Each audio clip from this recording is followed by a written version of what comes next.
Welcome to NucleCast, the official podcast of the NY Deterrence Center. Each week, we bring you leading experts for a lively discussion on topics related to strategic nuclear deterrence. Our host is Dr. Adam Lowther, Director of Strategic Programs at the National Strategic Research Institute. The views of the hosts and the guests are their own.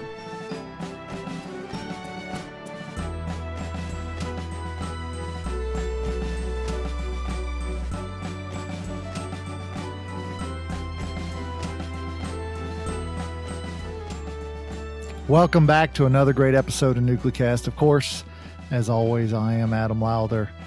And, I was born that way, and I've been that way my whole life. And I guess I'm still Adam Lowther today. And today we have with us a great guest. I think you'll personally enjoy his East Tennessee accent as much as I do. That is, of course, one Mr. Ray Smith. He is, he spent 47 years at Y-12. He's now the historian for the city of Oak Ridge. He's done documentaries, and he does a vodcast on the history of the Manhattan Project, at least the Y-12 portion of it. And so today, of course, we're going to talk to Ray about Y-12 and Oak Ridge and its contribution to the Manhattan Project. With that, welcome to NucleCast, Ray. You bet. I'm glad to be here. So besides trying to turn nuclear topics into fun, we like to talk about nuclear history. And you, more than anyone, know the history of Y-12 and Oak Ridge. Could you start us at the very beginning and then move us to the present? Yes, I absolutely can. And as you know, we in Oak Ridge today, we're about 32,000 people. We have the Y-12 National Security Complex that has about 8,000 employees. We have the Oak Ridge National Laboratory, the largest, most diverse laboratory in the DOE system. And they're running, I think, around 5,000 employees now. And then, of course, the cleanup's going on with UCOR, and there's a lot of activity going on in Oak Ridge, the small modular nuclear reactors that are being built. So there's a whole lot to say about what's going on today, but you asked about the history. So I'm going to back up and we're going to bring it forward, and then I'll be glad to answer any questions you have about our history or about what's going on today and what the future looks like in nuclear energy. Okay, sure. Back to the beginning. At first, this area in 1942 was a small rural community that had, 4 or 5 small, a store, a church, and a school in one situation. There was the community of Wheat, which is to the west part of Oak Ridge. And then there was Robertsville, which is right in the middle of where the city of Oak Ridge is now, right where Robertsville School is. And then there was New Hope, which is over where the Y-12 National Security Complex is located in Bear Creek Valley.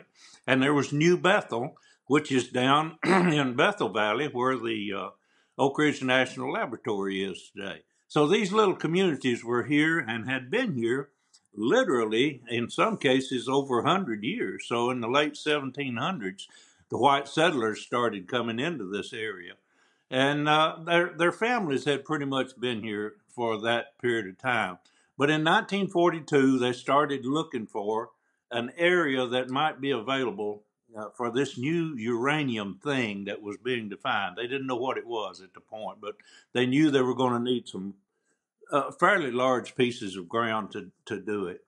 And what really started it all is the letter that Leo Szilard wrote for Albert Einstein's signature. Albert, he knew that Albert would be recognized by President Roosevelt, and he didn't think he probably would. So he had him to sign the letter. Now, the letter just said Germany's buying up uranium ore, and he thinks they're trying to build a bomb. And if anybody's going to have a bomb, the United States ought to be first. Now, Roosevelt understood that it was going to be an expensive undertaking, so eventually General Groves was put in charge of the Manhattan Project in September of 1942. But Roosevelt also knew that he needed to put a lot of money into this. So he called in Senator McKellar. And he said, Senator, I need to put a large amount of money against the war effort, and I can't let the press or anyone know how much it is or what it's being used for. Can you help me with that? Senator McKellar said, yes, Mr. President, I can do that for you. Just where in Tennessee are you going to put that thing? Now, that likely had more to do with East Tennessee getting selected for the Manhattan Project than any ridges and valleys, proximity to the Norris Dam, or any other thing that might have been considered. So that's how Oak Ridge got selected. General Groves came down here. He actually left the meeting early, came down here, spent the night in Knoxville, Andrew Johnson Hotel. And he came over and looked at the land, and he saw that it was good. It would be what he wanted. And he made the decision right then to go ahead and buy 56, ultimately is nearly 60,000 acres that were purchased from the community. Now, another Senator McKellar story, and I know this one's true because the man that it happened to just passed away within the last several months, Lester Fox. Lester was the patriarch, if you will, of the uh, motor company, the Fox Motor Company here in Oak Ridge area. But in 1942, he was a sophomore in high school at Oliver Springs, a little community just north of Oak Ridge, and he was skipping school. Him and his buddy were playing the pinball machine. And when they got through, they were walking down the main street of the little town. They walked by the telephone office. Telephone operator leaned her head out and said, Lester, go get the principal. He's got an important phone call. Now, Lester's skipping school, but he does. He goes and gets the principal. Principal comes over and takes that phone call, comes back to the school, calls all the students together in an assembly, and says, I've just gotten a phone call from Senator McKellar. He wants me to tell you to go home and tell your parents you're going to have to find another place to live. The government's going to take your property for the war effort. Now, Lester swears that's the way these 3,000 people first learned they were going to have to get off of 60,000 acres in order to make room for the Manhattan Project. Many of them didn't have automobiles. They didn't have trucks to move their belongings. If they had a car, they might not be able to buy gas for it or tires. Those things were rationed. What they did have is young men in the military getting killed, and they wanted to do anything they could to stop that killing and end the war. So they got off their property, many of them in a matter of days, just to make room for the Manhattan Project here in East Tennessee. Now, that's how it got started. That's the first thing that changed a little rural community into an industrial complex that's still vibrant here today. It went up to 75,000 people by August of 1945. So it's amazing. Built 3 sites here, the K-25 gaseous diffusion plant and also the S-50 thermal diffusion plant were all built out to the west end. And Y-12 was built in Bear Creek Valley it was an electromagnetic separation plant to separate the uranium-235 from 238 that was going to be needed for Little Boy. And then over in Bethel Valley, the X-10 graphite reactor was built to prove that you can produce plutonium in a uranium reactor. Now, those concepts and ideas had never been done before. So it was something brand new and different being introduced into this rural community of Oak Ridge, became known as Oak Ridge, just because it sits on the city sits on the south side of Black Oak Ridge and also down in East Fork Valley. But that's how it got its name, just because it wouldn't call attention to anything. I mean, lots of ridges around here are named for trees. So that's how Oak Ridge got started. So can you tell us, more about the mission of Oak Ridge? You kind of hit the highlights. So the mission of Oak Ridge during the Manhattan Project and then after. At first, Groves wanted a place, so he made that decision quick. Now, I've heard that Groves would only give himself 1 hour to make the most difficult decision. I don't think we even understand the kind of decisions that he was making. I mean, none of this had ever been tried before. He was not a scientist. He was an engineer. But he was relying on people that had the knowledge and was trying multiple ways to get to an atomic bomb. The K-25 gaseous diffusion plant was being built at the same time that K-25, Y-12 was the first one that started in February of 1943.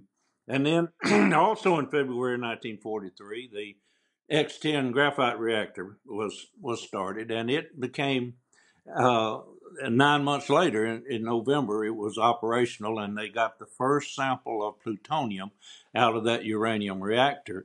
Then they went out to Hanford, Washington, and built 3 reactors on the Columbia River that produced the plutonium used in the Gadget and in Fat Man.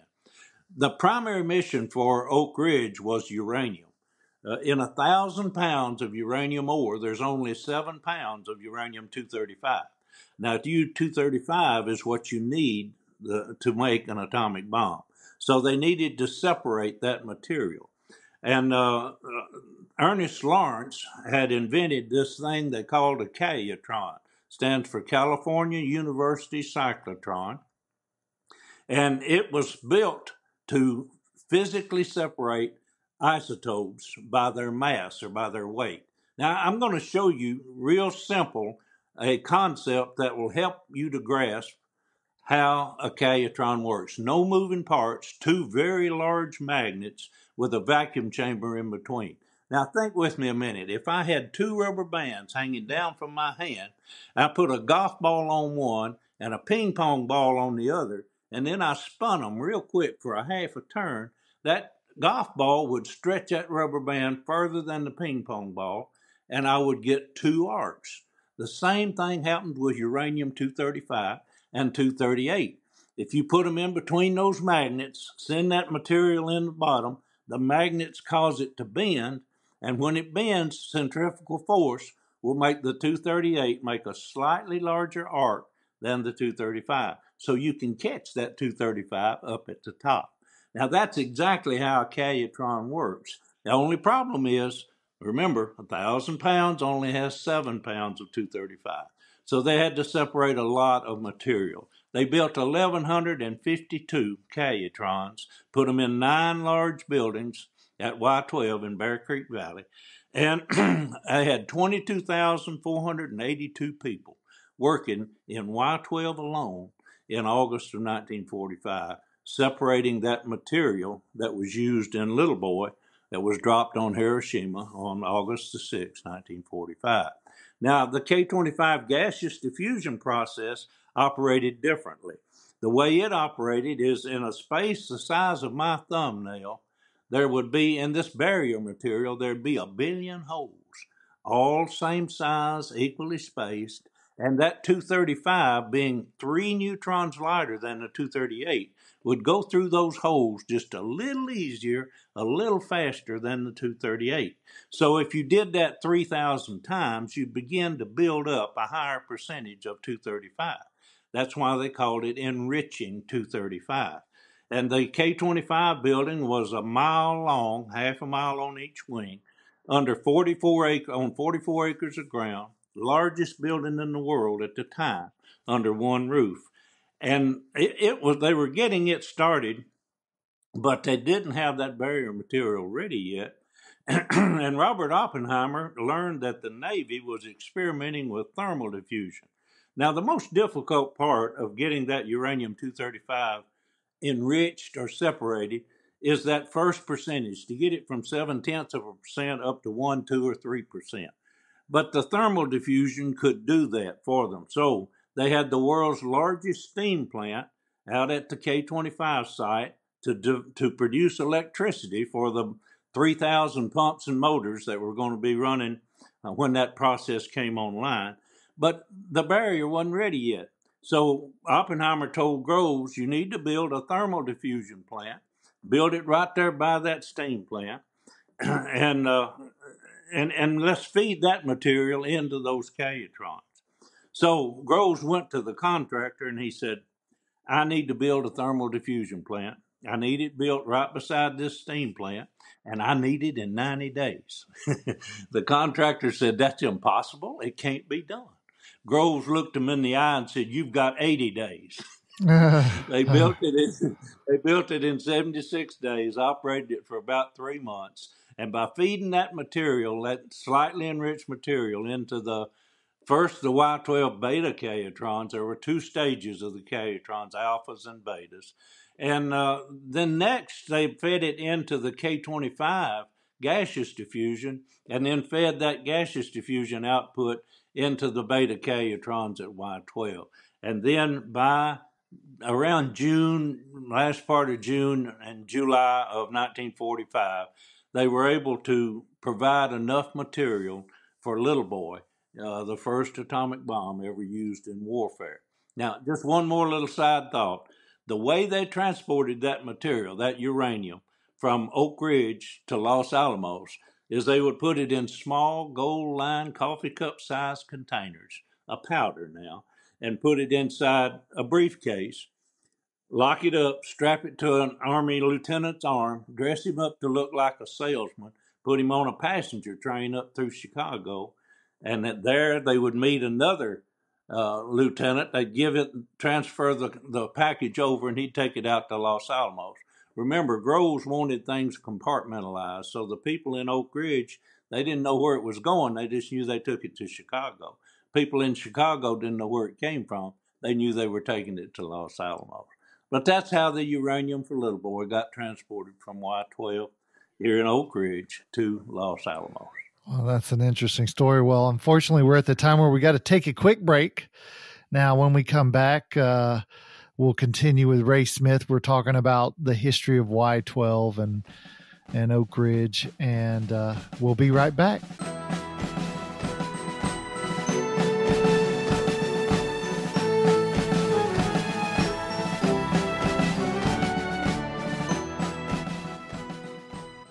This episode of Nuclecast is brought to you by the ANWA Deterrence Center, whose mission is to educate Americans about the nuclear enterprise and strategic deterrence.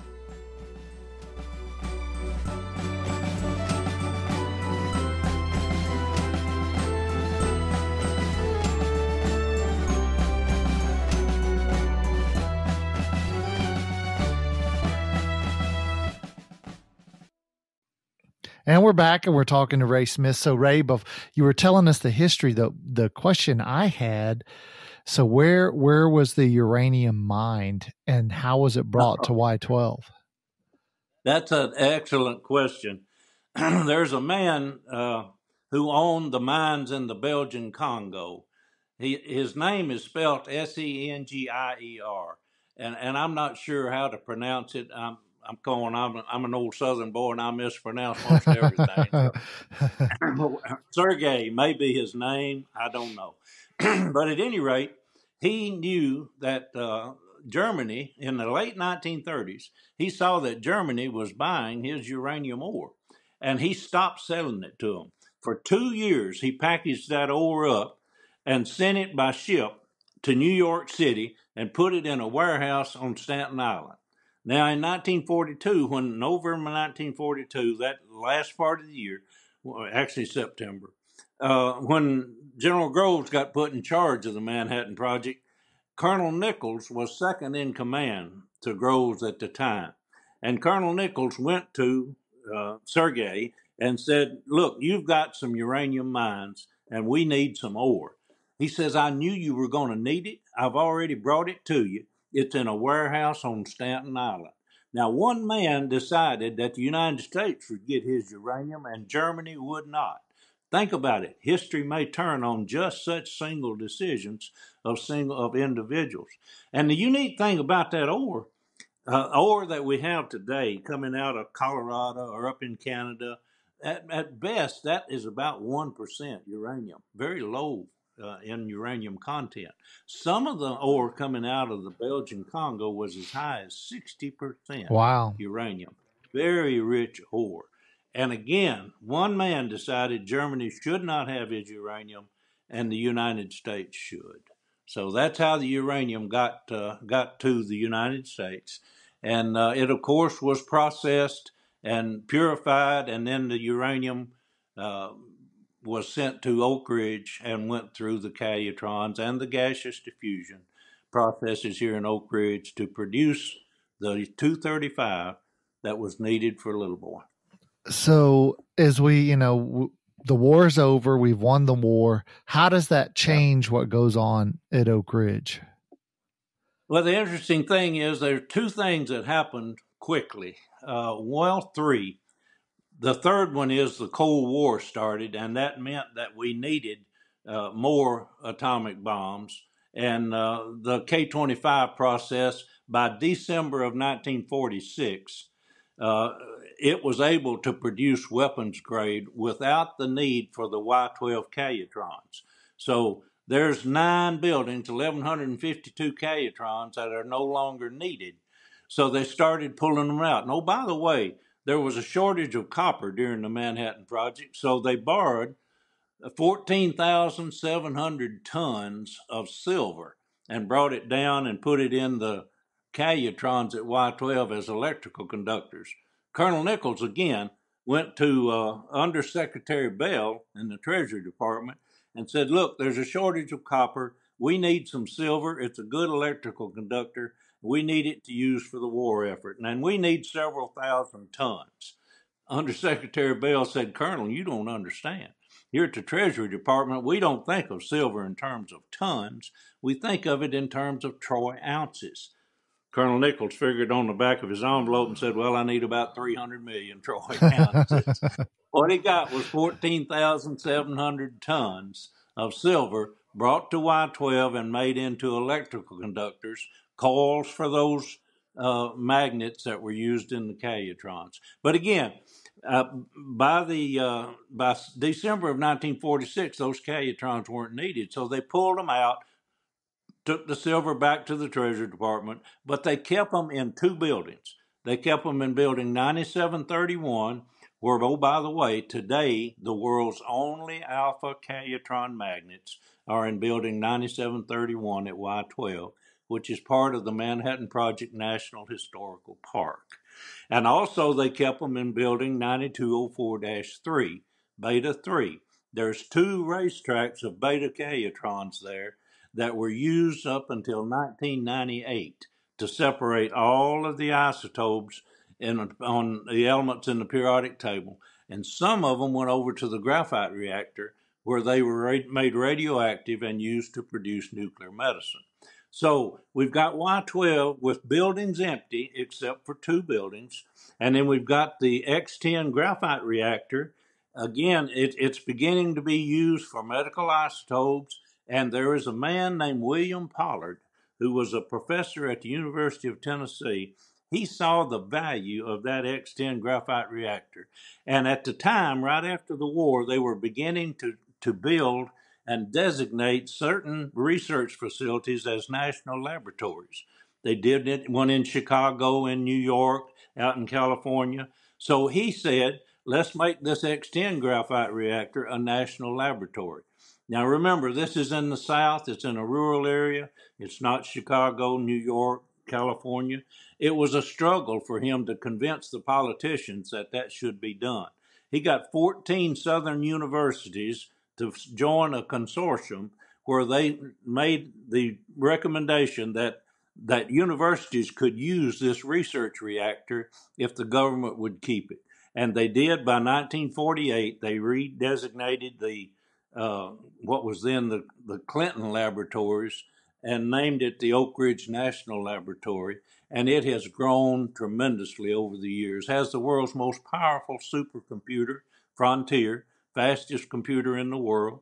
It has the most powerful pulse neutron source, the spallation neutron source, and does an enormous amount of research on climate change, but also on things like, they were heavily involved in the COVID vaccine research. So it's very central to all of the research that's being done in the nation today. That's the largest, most diverse laboratory that the lab has. Now back to Y-12. Sitting here with these empty buildings, the people out at Los Alamos, scientists, they didn't want to turn into a production facility and build more atomic bombs. So the Atomic Energy Commission, by this time, 1947, they said, look, we need these bombs, and we've got these buildings down here at Y-12. All of those secondaries came from Y-12. Mm-hmm. Now, of course, we're reducing our stockpile now, so those weapons, those secondaries, are coming back and being disassembled at Y-12. That's one of the missions. And, of course, the other mission is to maintain the enduring stockpile of those active weapons that we have. K-25 operated up until 1985. The K-25 building itself stopped operating in 64. And then by 85 to 87 time frame, they shut all of the gaseous diffusion plant down. And it's now been converted, that area, into the East Tennessee Technology Park Heritage Center. And it's an industrial complex. Now, that's where some of those modular nuclear reactors, small modular reactors, are being built that I was telling you about at the very beginning of our discussion. So we've come full circle, if you will, and now we're doing some research and demonstration of what I believe will be the next and the best nuclear energy production will be the best thing that we have going for us in the coming years. When we transfer from fossil fuels into the next technology, it's going to be nuclear. Yeah. So there's, Ray, there's so much we haven't discussed yet. Would you continue this discussion with us, and we'll end up cutting this into 2 episodes. We'll have a part 1 and a part 2. Yes, I'd be glad to. So let's go ahead and then continue the discussion. So as we think about, we move, you've discussed sort of this ramp up, and then we've sort of had this ramp down that took place at the end of the Cold War, where we ultimately had, I think, about 24,000 operationally deployed nuclear weapons. And eventually we said, okay, that's enough. And we sort of reached that maximum amount. We thought we had enough enriched uranium. We were producing plutonium. We thought we had enough. And then for Oak Ridge at that point, you get to 1991, where the Cold War's over. President Bush says we're going to dramatically cut our arsenal. And for Oak Ridge and for Los Alamos, Livermore, Sandia, Kansas City plant, out in Washington, you have this entire nuclear enterprise on the DOE side that has to dramatically adjust. How did Oak Ridge, sort of take this shock to the system, and what did it do in response to this sort of dramatic change? When the Cold War ended, there was, as you mentioned, a very dramatic change. I was actually responsible for maintenance at Y-12 at the time, and I can well remember when I had to provide layoff notices to individuals when the size of the workforce was being reduced. A couple of things happened around that time. One, there was even discussion about transferring all of Y-12 out to the Nevada test site. And of course, that caught our attention here in Oak Ridge. And that was about the time when I started promoting the history of Y-12 and making a lot of presentations, giving tours, and trying to let the public know more about what the importance of what Y-12 was doing. And we also made an outreach across the nation to industry that could benefit from the technology at Y-12. We, of course, back in the 60s, we had built the lunar sample return container, or the moon box, for the Apollo program that, actually brought the lunar material back during that program. And we've been working with NASA all along for various reasons. But we, we reached out to even more of the local industry and provided access to our technology. And that was one of the ways that we maintained the skills that we had and helped. Actually, we reached out to every state in the nation and provided help to some industries during that time. And then, of course, you started reducing those nuclear weapons and bringing the secondaries back to Y-12. That meant that they had to be disassembled. Now, remember, we didn't build them to take them apart, so it's not an easy thing to do. But it is being done at Y-12, and all of the nation's highly enriched uranium that's not in a nuclear weapon, a research reactor, or in the Navy's ships and submarines. And by the way, Y-12 has produced and provided the highly enriched uranium for the nuclear Navy ever since Captain Rickover at the time, Admiral Rickover, came down to the Oak Ridge National Laboratory. It was actually the Clinton Labs at the time, at the first first reactor training school, and realized if you make a uranium reactor out of highly enriched uranium, you can make it small enough to go in a submarine.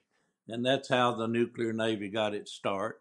And K-25 and first, and then Y-12 now, it provides that highly enriched uranium needed for the Navy's ships and submarines.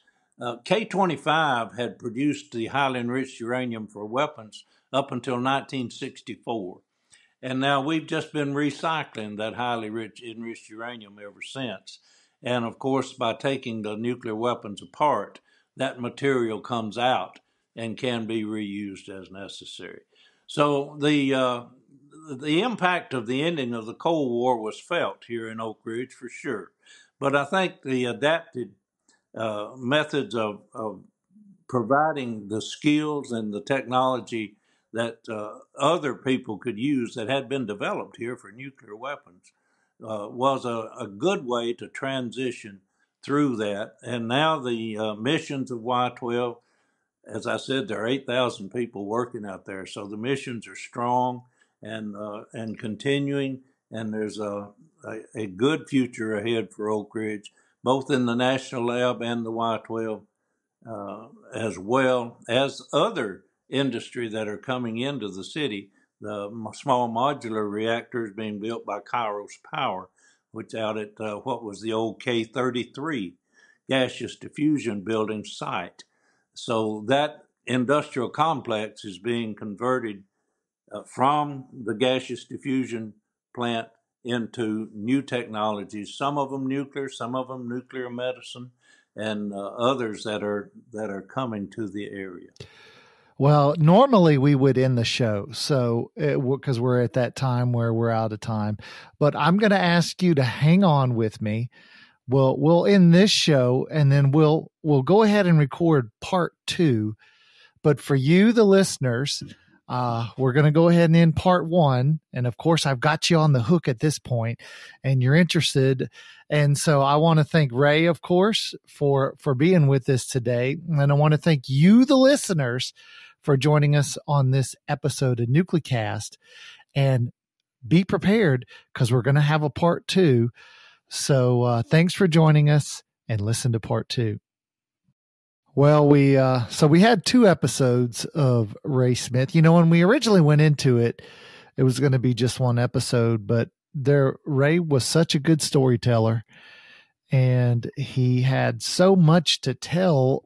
We often, we focus on Livermore and Los Alamos and maybe even Sandia, but we don't really talk about Y-12 and Oak Ridge that much. So I thought this is worth 2 episodes. And so we sort of made an audible. I called an audible, and we did 2. So I hope you enjoyed it. It was informative for me, just on Oak Ridge and its contribution and, how it all came to be. So hopefully you enjoyed it. I certainly did. And make sure you hear both episodes. This has been a production of the ANWA Deterrence Center. Our executive producer is Kimberly Charrington, and this episode has been engineered and mixed by David Prunthal. Follow the show on LinkedIn, Facebook, and Twitter at Nuclecast. Listen, follow, and review the show on Spotify, Apple Podcasts, Amazon Music, or wherever you listen to your favorite podcasts.